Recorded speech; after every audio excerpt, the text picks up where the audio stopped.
નમસ્કાર દર્શક મિત્રો, મહામંથન મંતવ્ય ન્યૂઝમાં આપનું સ્વાગત છે।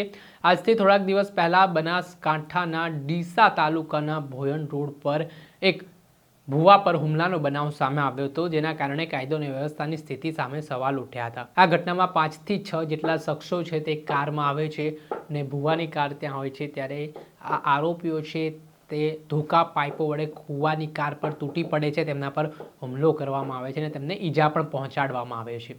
આ બનાસકાંઠાની ઘટના કોઈ ફિલ્મી દ્રશ્યથી ઓછી નહોતી। આ ઘટના બાદ ભુવાને તાત્કાલિક સારવાર માટે નજીકની સરકારી હોસ્પિટલ ખસેડવામાં આવે છે ને આ મામલે આરોપીઓ સામે સ્થાનિક પોલીસ સ્ટેશને ફરિયાદ દાખલ થાય છે, જેના આધારે ડીસાની સ્થાનિક પોલીસ છે તે ગુનો નોંધીને તપાસના ધમધમાટની શરૂઆત કરે છે ને આ ઘટના બાદ ડીસાના પીઆઈ દ્વારા આરોપીઓને પકડવા માટે અલગ અલગ ટીમો બનાવવામાં આવી હતી ને આ રીતે હુમલો કરનારો અને કાયદો અને વ્યવસ્થા હાથમાં લેનારા જે આરોપીઓ છે હવે તેમને કાયદાનો સકંજો કસવામાં આવ્યો છે અને તેમને કાયદાનો પાઠ પોલીસે ભણાવ્યો છે।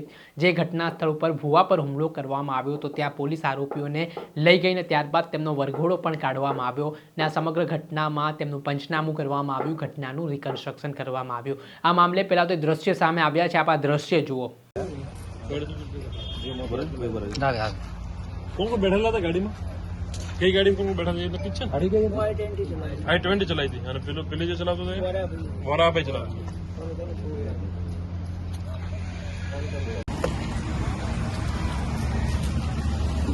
કેલી ગાડી કેલી હા પાછો તો ચાલ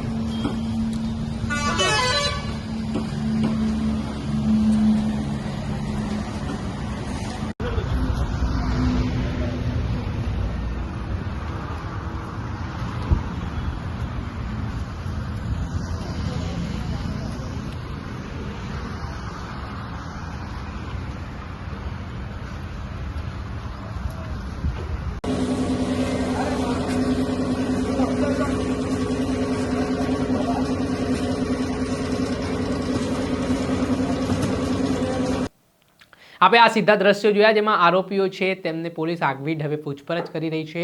તેમની સામે જે આખો ઘટનાક્રમ બન્યો હતો ને આમાં પ્રેમ પ્રકરણ એક અંગત અદાવતના કારણે હુમલો થયો હોય તેવું મનાઈ રહ્યું છે, જે બાબતે આરોપીઓ સામે પોલીસે ગુનો નોંધીને હવે તેમને જેલના સળિયા પાછળ ધકેલવાની તજવીજ હાથ ધરી છે। દર્શક મિત્રો, આવા જ નવા વિડીયો સાથે આપણે માહિતગાર કરતા રહીશું, એટલે મહામંથન મંતવ્ય ન્યૂઝ જોતા રહો।